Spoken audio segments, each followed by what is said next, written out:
So we're going to talk about maintenance training opportunities. And for the most part, I think when I was even at the DOT, we were always doing training. There was always some kind of something, and a lot of it was just bringing vendors in, for instance, and just a procedure or a new material. But we're going to talk about some training opportunities that are available and maybe some that aren't. So we're looking right now at an empty room, and that represents your opportunities. So we'll go a little bit through what kind of bridge maintenance training. We're talking about bridge maintenance, bridge preservation. We're not talking about bridge inspection or bridge construction necessarily. What is available? We're going to talk a little bit what our needs are, bridge maintenance, like who are we training? We do a lot of these things like what we're doing here in these conferences for engineers, and I do think that the word is out. It certainly has grown, this whole idea of preservation. It's got legs, it's got funding, and it's got people behind it.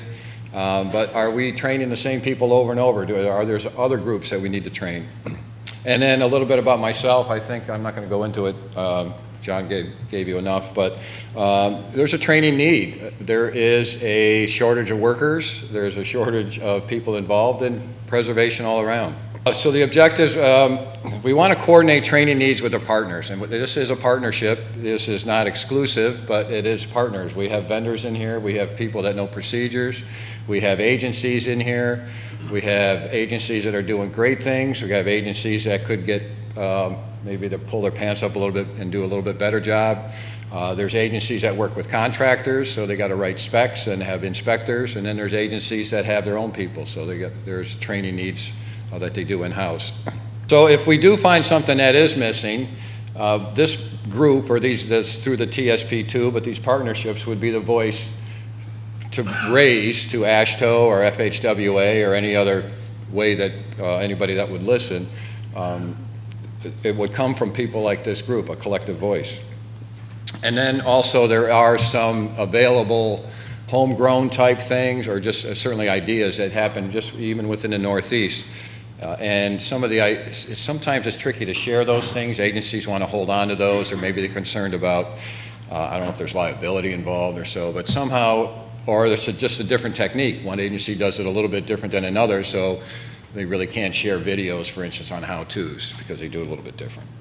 So what kind of training is necessary? Well, that's going to be up to, we'll say, the owners or the contractors or the engineers or the consultants. If they have to train their own folks, if they have to train a construction crew, is it skills? Do we have to talk? We always talk about, I know in the joint session yesterday it was workmanship, concrete placements, workmanship. It's always workmanship. So we're right down in the field. And we're not really, we do these types of efforts, these training things, this is shared experiences, but it's really not getting in the field. Somehow we have to deliver that. The vendors will go out and they enjoy training a crew, but it's one crew, it's 5 or 6 guys. You might have 500. It's one contractor's crew who might lose that crew at the end of the summer and get a new crew for the next year. So it's a constant visit that they have to go out, and they can't make it all. There's just no way that they can keep up with being right there on the site. Safety, obviously, we have some materials or procedures. That's always something new. And then we tied the materials. So there's all kinds of training. It's not just necessarily skills. There's equipment operation, that type of thing. But I think for the most part, we're probably short on skills training. And then the training that fits, like how are you going to do it? How much does it cost? And logistically, where could I do it? Hotel rooms aren't so good about mixing epoxy and pouring out epoxy, so you really can't do it there. And then out in the field, of course, you got the traffic. So FHWA has, I'm going to start maybe from the top. FHWA has the NHI, National Highway Institute. It's a training arm of FHWA. They have instructor-led training. I'm working with GPI. GPI has a contract to revamp the bridge maintenance training course. So there are now, this is kind of new, there are web-based training modules as precursors to the 4-day course. It's very thorough. It's instructor-led. There is somebody in front of the classroom. There's different people giving those different modules to the agencies. You see the web-based training there. It's available 24/7 because it's on a computer. And next to that, in the smaller print, are some of the modules that are available. And And you can see some are 50 bucks, then there's 25, and there's some even free. Now, I don't know the rule. I did reach out before this and ask NHI, can you, for instance, pay 50 bucks, can John Buxton pay 50 bucks on his computer, project it up here, and train 50 people for 50 bucks? No? Is that true? You can't do that? It's absolutely true. Okay, I believe that. I believe that. But if they just happen to be in a room somehow, anyway, they're certainly free. Free is not going to be a problem, right? Free is not a problem. So you have fundamentals, bridge maintenance in there. And there is some modules on, you want your crews, if you have your own crews, you want, or anybody is at a bridge site and they see a cracked girder, for instance, like what that means, what redundancy means, for instance. So the more eyes you have out there, the better it is for everybody. So you can't do that. So you can't cheat NHI, but you can there is some really inexpensive training available. NCHRP has research results, and the Subcommittee on Maintenance of Bridge Technical Working Group has been fairly successful with getting bridge preservation type research, synthesis research, funded, and reports are coming out. The one that you see there, like in the newsprint, is extending bridge life by maintaining expansion joints.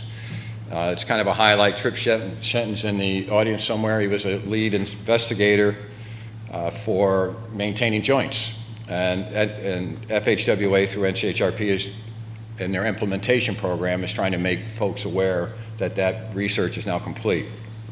The other manual you see there is a bridge preservation guide. That's being updated. It's currently being updated. But again, it's FHWA through these agencies trying to give some guidance on what preservation is, what it means, what's fundable, or at least federal aid eligible, that type of thing. There are webinars, presentations, newsletters. One of the main things NCHRP wants researchers to do is focus on implementation. They figure they're going to buy a nice product. It can't just sit on a shelf. So they want the researchers and anybody else who has ideas on how you can get this out to other people. They want to certainly have listen to those folks. This is a couple pictures from the guide. This is part 2 of the maintaining expansion joints, and here they are installing asphalt plug joints. So it is a step-by-step. The idea was to try to get it to step-by-step. I think that kind of model could bode well for checklists or flip charts or something. But pictures, I think I don't think the crew leaders or the foremen are necessarily reading the can or remembering what the first step was, or if they're new to an item or a material or a procedure. But I think with pictures, step-by-step, well thought out, with some caption underneath about certain notes you need to be aware of at that particular step, I think that would bode well in the field. But so here's something there on that one particular research project. FHWA also has LTAP. Mr. Green was up here yesterday talking about LTAP, but in my opinion, it's a good program, but it really doesn't have a whole lot of bridge maintenance curriculum in it. Certainly not a whole lot of skill development for our bridge maintenance folks. Sorry about that. The focus, I know, in New York remains on getting federal aid, following the federal procedures for bridge replacements or bridge rehab. And it's potentially an area where we could collaborate with partners. We'll get into that a little bit. Here is a New York State, and the other states I know have a Roadmaster or a Road Scholar program for the crews. And this is, I believe, the entire list, although I think they can do modules, but you can see that the focus is on pavements. There isn't a whole lot for bridge maintenance. So, and I don't know why. I don't know how, this is kind of a personal rant. Somebody can call themselves a Roadmaster and not have any structures at all in a curriculum. They don't have to take every one of these. If you guys understand how it works, there's maybe 12 courses. If you take 6, you're a Roadmaster. But you can, like in school, you have to take a technical elective, right? You have to take something on bridge, something on a structure to be a Roadmaster. I would love to see that. And we certainly have the modules. NHI has free modules. You can throw that one in here, and you have a potential for somebody knowing about redundancy in a highway crew for doing nothing. And that's all FHWA, so that's my rant. I don't know why they haven't done that yet. AASHTO is also, obviously now these are the state agencies. AASHTO is formed through the National Center of Pavement Preservation, the TSP2 group, and that is basically your portal, because if it is training available or if there's information, it's going to be in the TSP2. If you have information and if you have training and if you haven't shared it with the TSP2, do so, please. It's hard to find things all over the place. The searches don't always work. And this is bridge preservation and bridge maintenance. We're right down in the field, in the weeds. Through the TSP2, Ed and I have been working on trying to get some of these training modules. This is, again, instructor-led training, so we're in front of the group. The idea is a local group. We're mostly these are highway supervisors, superintendents, those types of folks. Again, it's not the crew. It's not the people that are actually doing the work. So it's not skill development. It's more like training about bridge preservation and what those programs are. These are some of the modules that are available. There's more being created, but the idea is to go through. So far, it's been delivered through an LTAP program where the local LTAP administrator wants to have something on bridges. That is not, as far as I know, happening across the country. Those are like independent, like LTAP folks. 4 states are adding bridges? Oh, but the training. I know in New York there's a bridge conference, for instance. It's a 2 or 3 day conference. There's a half a day of training, and that usually involves, at least one of those sessions on training involves how to stay with federal aid, how to meet the requirements of federal programs. But it has in the past been kind of a showcase for your locals for their bridge projects, to kind of boast what they've done. But it has morphed over the years into more of how they're preserving their system, what they're doing with new materials, what they're doing with their crews. And some of that is pretty interesting. I know that there's a county agency had worked with a consultant. They had to replace a number of bridges. The county crews were working with steel bridges, and the way they were going to replace a lot of their poor bridges was through concrete, precast concrete. They had to do it fairly quickly. So they actually trained the crews to move from steel into concrete. And the secrets on how the story on how they did that would be really interesting. But you had to work with the crews. What we want to do on some of these modules, for instance, is performance management. There's research going on, or there's NCHRP studies on performance management, performance measures. So we want to use that latest information. Spot painting, there is Ted Hopwood and the University of Kentucky folks are in a final draft of maintaining coatings through spot painting. So there's information in that. We want to use that current information. The small movement joints, that same thing. Use the current research. So that helps with the implementation plan. AASHTO also has a TC3, and there's a mission there. They also have low-cost training. I would imagine they probably have the same rule as NHI, that it's per person, per computer, whatever. It's not, you can't do it to a whole room. But again, if you looked at the curriculum, there are a lot of courses on pavements. And there isn't really anything on, there might be flagging, traffic control setups or something within this curriculum, but there isn't anything on bridges. Homeschooling, I know Minnesota has a Bridge Maintenance Academy, but so it's homegrown. The Thruway actually has a 50 cents an hour. I don't know if they still do this, but a few years ago, they would get their supervisor, the crew supervisor, would get an increase of 50 cents an hour if they were actually doing OJT with somebody. So that's how they did their training, and they actually got some incentive then for somebody to actually do the training. For a while, we needed welders, so we were going to retired BOCES instructors. We tried going through the BOCES school, and they didn't really have a whole lot going on during the day. They said they were really busy at night. They had all these guys coming back, thought they would go to college or something, but they'd come back at night. So, but anyway, we ended up with a retired BOCES guy and taught us welding. Ex-DOT people can come in. There's different ways to deliver that. You can think of that. So all of a sudden, some of the regions that weren't touching steel, didn't have welders, are now doing welding projects. Because if you know welders, they just want to do it. They love welding. Vendors, brown bag lunches, shop demos, field demos. You can do real repair work. The vendors, I think, have been heroic, really, the way they travel, talk to the crews. If we can keep contact with the vendors, I think it's important. It's going to be difficult. Even procedures. I remember the first time I saw how you actually take an electric drill with a paddle in a plastic bucket and keep that bucket from spinning around while the drill is going. It was a pretty simple trick, but it came from a vendor. And everybody, like we had all our guys there. We maybe had 100 guys sitting there, and that's the first time they saw that. Oh, that's how you do that. This is from a vendor. They were going to have, this is a elastomeric material that is gap graded. The stones are already in the hole. You can see the form board there.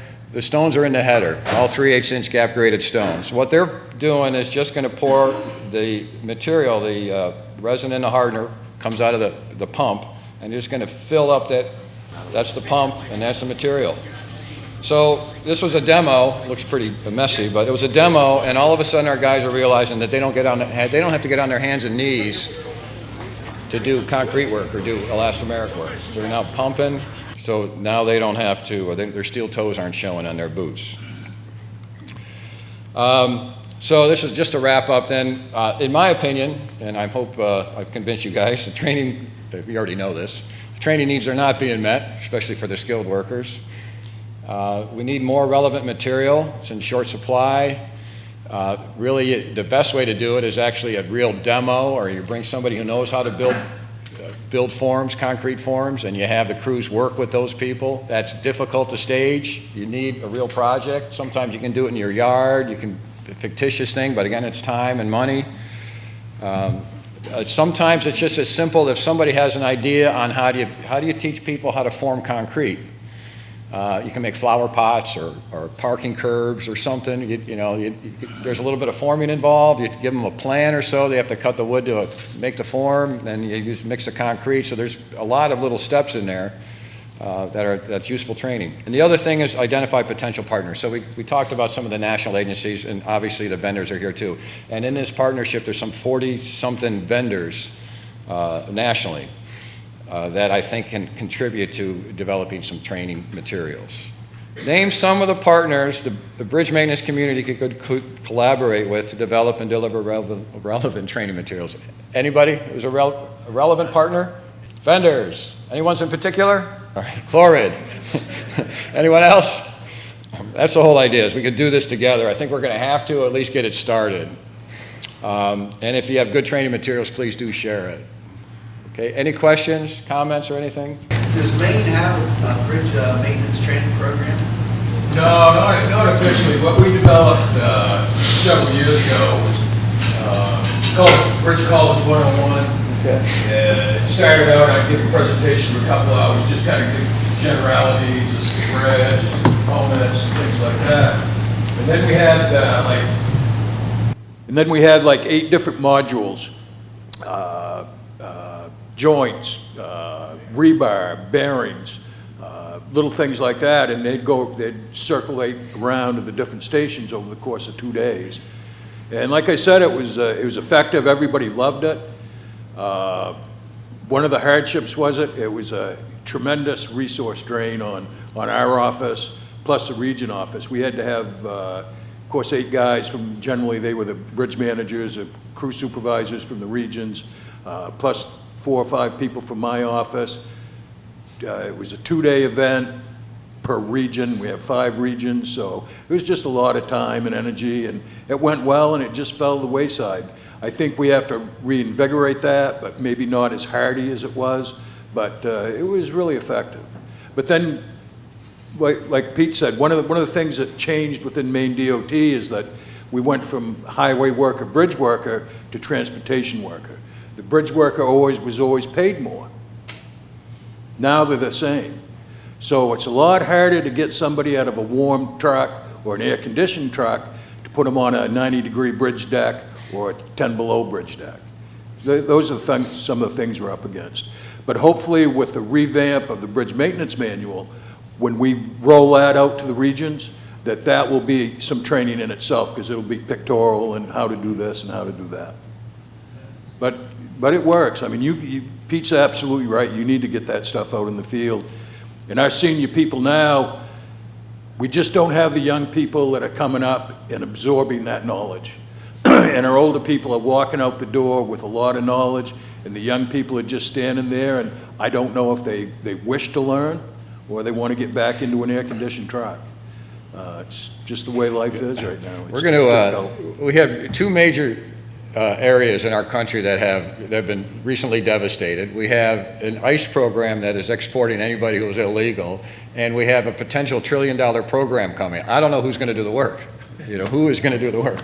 So we have, and the work will get done, right? I mean, we'll get funded, they'll be awarded, but somehow we got to make sure it's done well. I look at some of the technologies in the room, and you've got some great technologies. My question is, why aren't the DOTs using some of this stuff? I mean, the vendors in the room, when I saw some of the videos, and I've talked to some of them, I mean, I would be using some of this stuff if I was in your place and I could specify it, but it seems like people are not turning on the faucet and using some of the technologies that's at their disposal right here. I agree. And I don't really know how we're going to, if we're talking about phones or web technologies or even some of the print stuff, just how things are becoming available. Supervisors will go out to a job, they do a fantastic job, and they take the finished picture, right? Maybe they take the start picture, the finish, but you could take a picture of every important step, and then you right there have a guide on how, not just how you did that, but how you replace or fix something. So supervisors in the field, I know the vendors are there too. They know how it's supposed to work. And I know, like for joints, there's some differences between one manufacturer over another. They might have a lubricant adhesive versus an adhesive. But generally the steps as far as the workmanship is pretty much the same. Good solid material, dry, that type of thing. So there is some commonality with these procedures. I know some states have the EIC training program. For instance, in North Carolina, every 2 years they'll go through and train all their EICs, whether they've been trained or not, and they'll invite vendors in to do live demos in their conference rooms, and they go from city to city every year, and they'll bring in half of their staff on 1 week and another half of their staff on the other week. And so during a 2-week period, they've trained all their EICs, or most of their EICs. And I'm wondering if other states are doing the same thing for their EICs to get them educated on some of these products. And it can be anything from bridge joints to pavement overlays to bearing replacements, things like this. And the vendors are invited to come in and sit down with these EICs and do some hands-on training or video training. Are other states doing the same thing, inviting vendors in to help train their EICs as they come on board? Not to that extent in New York, as far as I know. We're trying to do that type of thing with counties, cities, counties, and towns, bring in industry to training, but and people really appreciate that.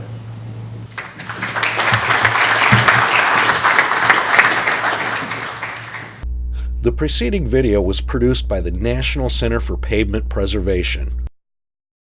More information can be found at tsp2.org. That's tsp2.org. Additional support provided by Michigan State University.